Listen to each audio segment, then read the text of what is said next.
وهذا ايضا صعب مهمه لجأ بسبب الخسرون يسكن كره طويله ولكي يساعد الفريق الامريكاني الطويل الناحيه الجسمانيه وهو رجل اللاعب الثاني رقم ثاني رمضان ياس الركنيه الاولى ما بدأت الشوط الثاني لمنتخب المنتخب الموريتاني متمسك بهذا المنتخب اللقاء الثاني امام الامارات واليوم لحد الان ما زال متمسك بتداول الاداء بين القوسين في مكانه ولاعب شباك الفرنسيه ركنيه لا يمر بكون ولكن يحاول ان يوجه ضربه للفرد السوري بهدف برقم صعب مهمه منتخب سوريا اللي وجد صعوبه في ايجاد الحلول الهجوميه ركنيه لمصلحه الفريق الموريتاني. Bonsoir, c'est comment quand on est là? Avec Chogoli. Fanta, ça va? Jara, Sambou Jara, ça va bien? Ibrahim, Conte Ibrahim, ça va? Aruna Doumbouya. Bonsoir, Mamadou Doumbouya et Doumbouya Mori, salut. Conte Ibrahim. Vous allez bien, j'espère. Mori Doumbouya. Avec Chogoli, plein de meneurs, des musiques familles. J'espère qu'il y a des talamando, ouais. C'est pour bien, mais j'espère qu'il y a un volume quand même. Voilà. Ma fait qu'il y a un sur l'île votera quoi. Voilà. J'espère qu'il y a un voté Amadou Kondé, ça va mon frère. J'espère qu'il y a un votera. Voilà, Nasr on a votera, c'est qu'il faut. Voter va continuer toujours. Voilà. Chaman fana bɛ ka décourager ko point bɛ ka dɔgɔya. A kana décourager quoi. C'est comme ça non. A yɛrɛ b'a dɔn ni Sidiki ni Mali artiste nominera trophée kelen na dɔrɔn donc a ko bɛ tan de. Tant que ni Sidiki ni Mali artiste bɛ trophée kelen na kɔni a ka kuma bɛ caya de quoi. I m'a ye wa. U bɛ fɛn bɛɛ kɛ pour que u bɛ se ka a ko tiɲɛ cogo min quoi. Mais nin kelen nin kɔni an bɛ nin bila dan na de. A kana jɔrɔ la yɛrɛ. An bɛ nin bila dan na yɛrɛ a kana jɔrɔ la yɛrɛ. Ani fɛngɛ seni tigiw ka bila ka fɔ aw bɛɛ lajɛlen ɲɛna fanu minnu tun bɛ yen nɔ depuis 2016 ni nin seni tigiw bilara dɔrɔn message bɛ na olu de kun fɔlɔ la fɔlɔ parce que ni nin seni tigiw bilara parce que an abonnelen ni nin seni tigiw la depuis 2015 donc Sidiki ka seni tigiw de bilara quoi seni tigiw a ye artisiya daminɛ ni seni tigiw min ye Sidiki Diabaté VVOT de Sidiki Diabaté officiel. Bientôt ni nga abonné bɛ na se 1 million d'abonnés là donc parce que mɔgɔkɔrɔw de tun bɛ seni tigiw sanfɛ quoi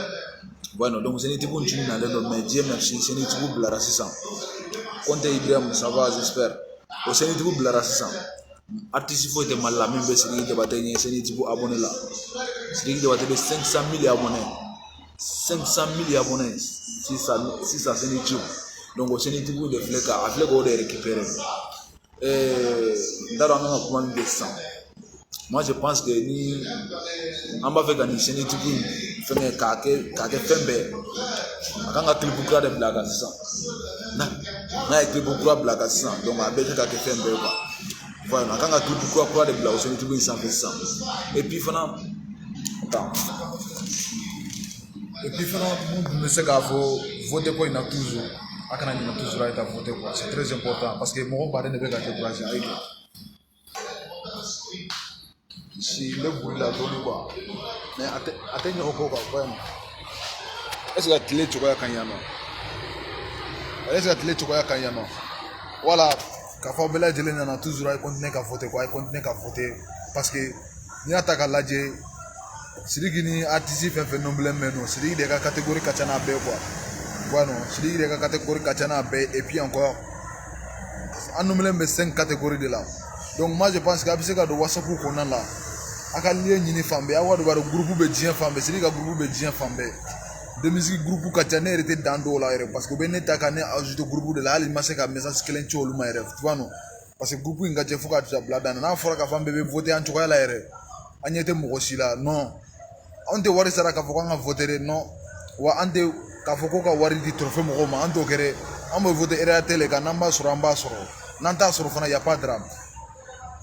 n bɛ k'a fɔ aw ɲɛna denmisɛnnin faniw mɔgɔ si kana fɔ k'a b'a décourager ka bɔ denmisɛnnin faniya la non mɔgɔ si kana fɔ k'a b'a décourager ka bɔ denmisɛnnin faniya la parce que minnu bɛ ka kuma u bɛ kuma ba fu la k'a fɔ k'u b'anw ka Sidiki ka faniw ni Bigini ou bien jɔn yɛrɛ ka faniw kɛ kelen ye an tɛ se ka kɛ kelen ye fo ka taa diɲɛ wuli parce que anw tɛ hypocrite diya la wa an tɛ mɔgɔ min bɛ Sidiki fɛ et puis i bɛ tila ka taga i bɛ tugu Sidiki ka ennemi kɔ an t'o tigi fana fɛ o fana tɛ to denmisɛnnin la jamais parce que an ka tiɲɛ fɔ ɲɔgɔn ye quoi e bɛ se ka to anw ka denmisɛnnin groupe la cogo di k'a fɔ ko e bɛ Sidiki ka ennemi nɔfɛ o bɛ se ka kɛ cogo di o tɛ se ka kɛ o an bɛ tiɲɛ de fɔ ɲɔgɔn na soit i bɛ taga soit i bɛ to yɔrɔ kelen na quoi parce que o ennemi in anw t'a la tuguni anw t'a fɛ ka kɛlɛ ɲini mɔgɔ bolo Mali la tuguni n'aw ni mɔgɔ bɛ kɛlɛ kɔni fo n'a kɛra extérieur ye an ni mɔgɔ bɛ kɛlɛ o yɔrɔ la sinon Mali an ka kɛlɛkɛ mɔgɔ tɛ Mali la i ma ye parce que moi je pense que diɲɛlatigɛ fɛn fɛn tɛ yen nɔ min ma kɛ Sidiki la diɲɛlatigɛ foyi tɛ yen nɔ min ma kɛ Sidiki la et puis diɲɛlatigɛ foyi tɛ yen nɔ min ma kɛ Sidiki la n'a ma muɲu a y'a bɛɛ muɲu wa a y'a dɔn k'a fɔ k'a bɛɛ bɛ tɛmɛ wa diɲɛ bɛɛ tiɲɛ segin Sidiki ma bi u bɔ yen nɔ diɲɛ bɛɛ tiɲɛ segin Sidiki ma bi k'a fɔ ko franchement tiɲɛ kun b'a bolo dɔw yɛrɛ bɔra k'a fɔ k'a yafa deli k'a fɔ k'u kun bɛ bila a la kɔ de la fu la dɔw yɛrɛ y'a fɔ ko Sidiki Diabaté fo saya tu vois non depuis fɔlɔ la anw y'o fɔ aw ɲɛna k'a fɔ ko n'i yɛrɛ hɔrɔn ye n'i ye hɔrɔn yɛrɛ i tɛ Sidiki kɛlɛ jamais de la vie n'i yɛrɛ b'a dɔn k'a fɔ ko e ye hɔrɔn yɛrɛ e tɛ Sidiki Diabaté kɛlɛ donc ne bɛ mun ɲini denmisɛnnin staff kɛ ne tɛ denmisɛnnin staff contre la wa ni denmisɛnnin staff bɛɛ de kelen ye voyez non moi je suis en tant que moi je suis pas staff moi je suis en tant que fan en tant que tu vois non parce que Sidiki kanu bɛ n dusukun na mais n bɛna tiɲɛ fɔ staff ɲɛna bi denmisɛnnin staff moi je pense que a ka kuma don wagati sera quoi wala a ka kuma don wagati sera quoi parce que a b'a k'a fɔ ko an kana fɔ an ka bɛ denmisɛnnin staff tɔgɔ tiɲɛ aw t'a dɔn k'a fɔ mɔgɔ kelen de bɛ jama tɔgɔ tiɲɛ ne bɛ min fɔ denmisɛnnin staff ɲɛna franchement aw tɛ k'a ka baara kɛ dɛ parce que n'a sɔrɔ k'a fɔ ko nin bɛɛ bɛ ka kɛ tan nɔ aw de don faniw bɛɛ bɛ ka dimi bi k'a fɔ ko mɔgɔw dɔw ka vote bɛ ka caya ni Sidiki ka vote ye faniw bɛɛ bɛ ka dimi aw de don parce que sinon ne hakili la aw staff hakɛ minnu bɛ yen nɔ aw de kan ka sigi ka ɲɔgɔn tila sisan e ka occuper nin fɛngɛ in na e k'i occuper nin catégorie na nin ka occuper nin catégorie na nin ka occuper nin catégorie na wala an bɛ trophée 5 trophée an b'a bɛɛ ta mais o hakilina tɛ mɔgɔ si kun na ni mɔgɔ min bɛ kuma aw fɛ aw tɛ mɔgɔ ka kumakan lamɛn moi je pense que staff bɛ yen nɔ ni anw faniw anw tɛ se ka artiste sɔrɔ ka kuma n'a ye mais staff bɛ yen nɔ anw de kama quoi n'o hakili la staff kan ka kɛ Sidiki staff kan ka kɛ faniw de kama quoi kuma fɛn fɛn bɛ ka fɔ Sidiki ma k'a fɔ ko Sidiki tɛ mɔgɔ jate la a tɛ fɛnkɛ kɛ Sidiki tɛ se ka mɔgɔ jate staff de kan ka mɔgɔw jate staff hali ni mɔgɔ taara visite kɛ artiste la hali ni mɔgɔ taara bɔ artiste la ni staff ma sɔn normalement ani artiste tɛ se ka ɲɔgɔn ye quoi fo staff de ka jɔ a jɔyɔrɔ la wa staff de bɛ se ka ani artiste yira ɲɔgɔn na mais n'a fɔra k'a fɔ k'aw ka baara yɛrɛ ka photo ta ni artiste dɔ ye dɔrɔn de artiste ka anniversaire soutenir dɔrɔn a banna sinon aw tɛ se foyi la ne bɛ se k'a fɔ ko o ye staff ya sugu jumɛn ne tɛ sɔn a tɛ k'a fɔ ko ne bɛ denmisɛnnin staff contre la n bɛ foyi contre la mais baara in ka ko de bɛ ka dusu tiɲɛ quoi sinon ne b'a dɔn ne n'anw ɲɛna ni denmisɛnnin fɛngɛra ni denmisɛnnin ɲɛna a bɛ diya ne de ka tɛmɛ fɛn bɛɛ kan a bɛ diya ne de ka tɛmɛ mɔgɔ bɛɛ kan mais ni denmisɛnnin tiɲɛna a bɛ digi mɔgɔ fɔlɔ min na o ye ne de quoi parce que a bɛ kɛ ne ka baara bɛ kɛ n bolo fu de quoi i ma ye n'a fɔra k'a fɔ ko denmisɛnnin staff de bɛ ka t'u jigi da mɔgɔ wɛrɛ ka vidéoman wɛrɛ kan k'aw yɛrɛ to yen nɔ a yɛrɛ ka téléphone b'a bolo frappe b'a bolo gratuit aw bɛ se ka taa aw jigi da vidéoman wɛrɛ kan cogo di aw yɛrɛ b'a dɔn mɔgɔ fila de ye denmisɛnnin tila tiɲɛ de tɛ se k'a fɔ Deliforo ani Bad Boy olu de denmisɛnnin tila k'a kɛ fila ye u ye denmisɛnnin tila u ye faniw tila wallahi bilahi mɔgɔ si ma denmisɛnnin tila bi ni Bad Boy ni Deliforo tɛ parce que depuis fɔlɔ la Bad Boy tun bɛ denmisɛnnin la Deliforo tun bɛ Sidiki dɛmɛ a yɛrɛ bɛ sigi a b'a fɔ ko ale tɛ Sidiki fan ye mais ale bɛ Sidiki dɛmɛ mais mɔgɔ minnu ye denmisɛnnin tila mɔgɔ minnu y'a Sidiki ka faniw minɛ olu de don parce que Deliforo de nana denmisɛnnin la denmisɛnnin faniw bɛɛ bɛ Deliforo su denmisɛnnin faniw bɛɛ bɛ k'a su mais an y'a ye Deliforo taara mɔgɔ t'a dɔn f'a taara yɔrɔ f'a ye denmisɛnnin bila fɛn fɛn la mɔgɔ a ma bɔ kɔ fɔ ani denmisɛnnin faniw dɔ taara ale taara olu di Mariam Ba ma sisan Bad Boy fana filɛ Bad Boy denmisɛnnin fani de tun b'a su la grâce à Sidiki Bad Boy donna n t'a fɔ Deliforo dɛ mais grâce à Sidiki mɔgɔ ye Bad Boy don parce que Sidiki a tun bɛ Sidiki de soutenir et puis encore ani an tun b'a ni Sidiki de ye an tun b'a fɔ k'a ka artiste Sidiki ye ale taara Bigini ko sisan ale taara Sakɔrɔ ko sisan voyez non i cɛbakɔrɔ bɛ bɔ i ɲɔgɔnna cɛbakɔrɔ de ko ka taa tugu sa kɔrɔ ko ni intérêt tɛ e bɛ taa mun de la bad boy taara fɛngɛ bigini soutenir sisan ani denmisɛnnin fanu dɔ taara donc u y'an ka fanu kilan de ka fanu bɛɛ kunkolo ɲagami ka to ka kuma dɔ fɔ fanu ɲɛna k'a sɔrɔ fanu yɛrɛ hakili tɛ min na bon nin bɛɛ kɛra ka staffu sigilen to ne bɛ se ka mun de fɔ staffu de ma u k'i ko yɔrɔ la parce que staffu de natara u nɔfɛ staffu de natara u nɔfɛ ni natara videomani nɔfɛ a bɛ ten de mɔgɔ si kana nata videomani nɔfɛ parce que ni natara a nɔfɛ sinikɛnɛ a bɛ nin janfa voyez non videomaniw bɛ tan de quoi videomaniw bɛ tan de ni natara videomani nɔfɛ sini a bɛ janfa sinon bɛɛ b'a dɔn hali telefɔni tɛna a bɛ kuma mariamba fɛngɛ la bɛɛ b'a dɔn k'a fɔ ko telefɔni tɛna laban mariamba ko la jamais a tɛna laban la parce que a ye nin baden de daminɛ a ma se k'a laban et puis min ye fɛngɛ fana ye bad boy fana ye a kana sigi k'a fɔ bad boy fana tɛna se ka laban parlement ɲini jɔn yɛrɛ bigini fana ka faniya la quoi a tɛ se ka laban la quoi u bɛ fani ɲini dɔrɔn de ani vi ɲini dɔrɔn ni vi sɔrɔla dɔrɔn u b'o bila mɔgɔ min bɛ beji la u bɛ taa tugu fana sinon cɛbakɔrɔ yɛrɛ bɛ se k'i sigi k'a fɔ k'i bɛ ɲɔgɔnna k'i bɛ musokɔrɔba soutenir cogo di moi je suis pas d'accord ne sɔnnen tɛ o de ye quoi olu tun bɛ de musique la u nana k'an ka fanu bɛɛ bozana ka bɔ sinon trahison y a pas trahison dans la musique y a pas trahison nous on connaît pas de trahison mais ils sont venus avec ce mouvement u b'u k'u yɛrɛ kɛ fɔrɔ ye ka to ka kuma fɔ mɔgɔw ma ka fanu ka tulo ka fanu ka kuma duman f'u ye dɔrɔn fanu bɛ sɔn vive Delfro vive bad boy u yɛrɛ nana u y'a kɛ u ye mɔgɔ fila ye kɛlɛ kɛ ka de musique tila n'i y'a ye k'a fɔ ko de musique tilala bi olu de mɔgɔ fila de musique la sinon ça fait longtemps de musique on est là ça fait longtemps nin ma deli k'anw ɲɔgɔnna sɔrɔ nin ma deli k'anw sɔrɔ k'a fɔ ko vote ko de filɛ ka de musique sɔrɔ sisan k'a fɔ ko de musique ka vote de filɛ nin a tɛ ka taga ɲɛ nin ma deli k'anw sɔrɔ mais olu mɔgɔ fila de y'a kɛ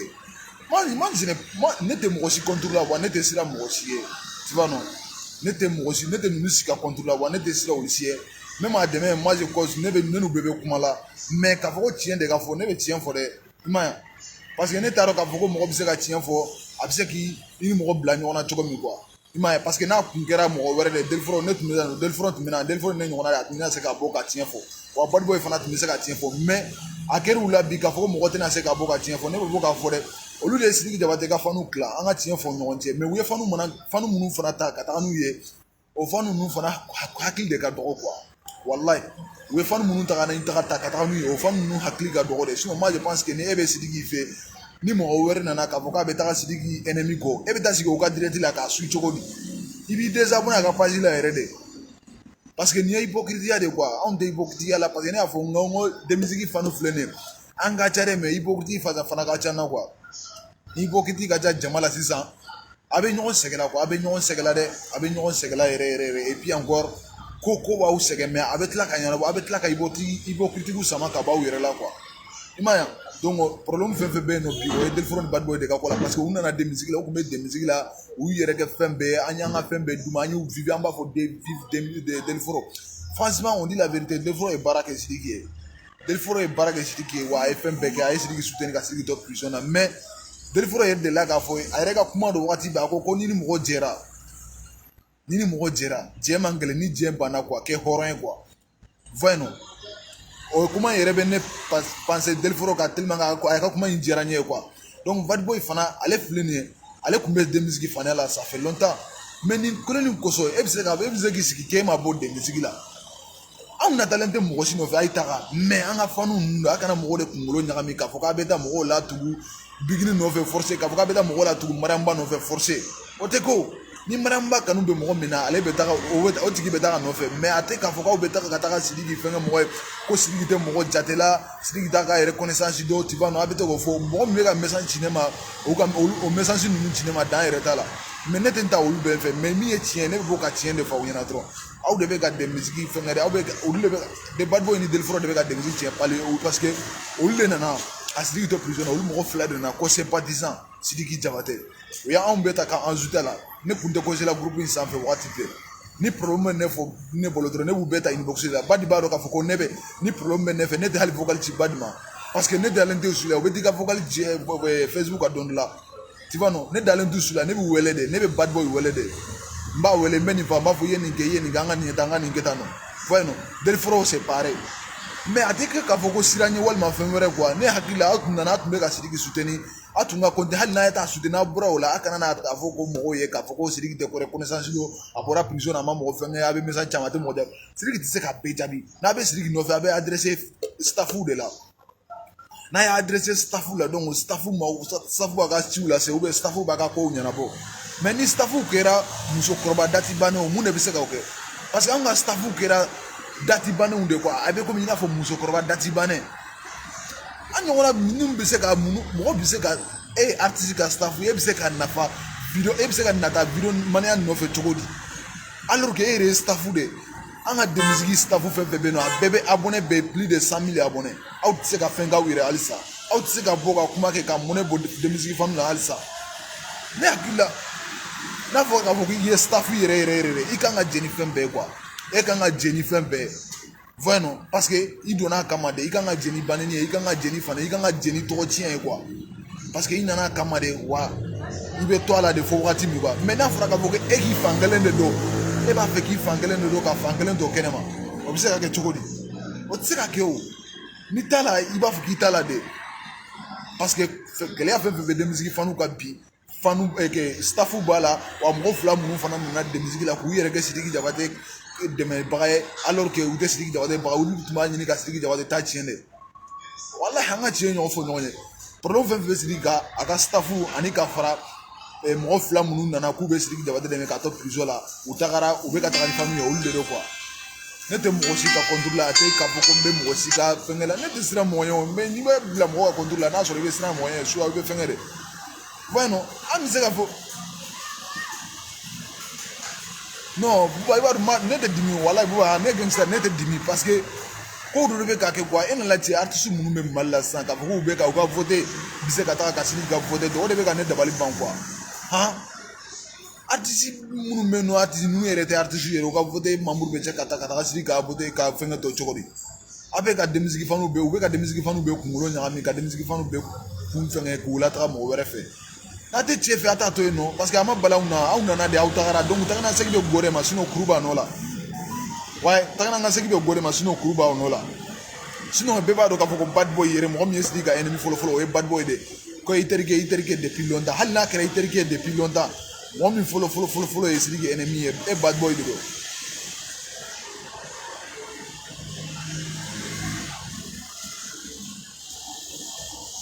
tu vois non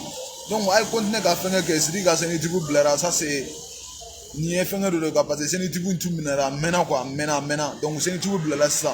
artiste foyi tɛ Mali la min ka scénitigiw abonné len bɛ nin scénitigiw in bɔ fɔlɔ quoi tu vois non donc il est le premier artiste du Mali il est le premier toujours ça est plus de 500 000 abonnés donc a ye fɛn bɛɛ bila dan na pour que an bɛ se ka se 1 million de abonnés la quoi tu vois non et puis encore a kana ɲinɛ ka voter catégorie 5 de don quoi i bɛ se ka voter ne bɛ se ka don catégorie 1 na n bɛ se ka voter 10 fois après n bɛ don catégorie 2 na ka voter 10 fois chaque catégorie 10 fois n'i y'o kɛ tile kɔnɔ c'est très important ani min bɛ Amérique fana trophée min fana bɛ Amérique a bɛ se ka continuer ka voter o la ani min bɛ Côte d'Ivoire fana a bɛ se ka continuer ka voter o bɛɛ la tu vois non ne yɛrɛ ni voter tɛ fila an bɛ ka voter ka mɔgɔ kelen ka voter tɛ se ka fɛn ɲɛ quoi f'an bɛɛ de ka jɛ ka voter et puis encore kana ɲina Sidiki ka concert bɛ yen nɔ le 17 ani le 18 nin kalo in kɔnɔna in na donc a tɛna mɛn tuguni concert fila double concert o ye Mali la le 17 ani le 18 a bɛna concert kɛ Mali la a tɛna mɛn tuguni staff a ye sunɔgɔ dɛ ni Sidiki ka tiɲɛna aw de don ni Sidiki ɲɛna aw de don donc n'a tɛ tɔgɔ tiɲɛ fɛ a bɛ bɔ ka baara de kɛ ne bɔra publication dɔrɔn t'a ɲɛ dɛ a kana mɔgɔ bɛɛ tɛ publication lajɛ koyi a bɛ publication ba fu la mɔgɔ bɛɛ tɛ publication lajɛ dɛ staff nka bɛ Sidiki Jabate ka staff de ma mɔgɔ bɛɛ tɛ publication lajɛ dɛ a bɛ bɔ ka kumaw de kɛ kow kan ka kɛ cogo min na a bɛ bɔ ka faniw fara ɲɔgɔn kan ka faniw kɛ parce que ni faniw bilara ɲɔgɔn na aw de don staff de y'a kɛ Deliforo ni commande bad boy bilara ɲɔgɔn na olu bilara ɲɔgɔn na sisan u bɛ ka Sidiki ka faniw bɛɛ décourager donc staff de y'a kɛ parce que ni staff n'aw natara vidéo man na a bɛ kɛ tan de u b'aw janfa tan n'a ye u b'aw janfa ten de ne t'a fɛ hali mɔgɔ yɛrɛ ka nata ne nɔfɛ i bɛ baara de kɛ komi ne ye baara kɛ cogo min na o de ka ɲi quoi donc ne bɔra ni Sidiki ɲɛna an b'a fɔ ko aw de ma staff de ma félicitation ni Sidiki Jabate tiɲɛna an b'a fɔ k'aw de ye fugari ye parce que ne tɛ siran aw foyi de ɲɛ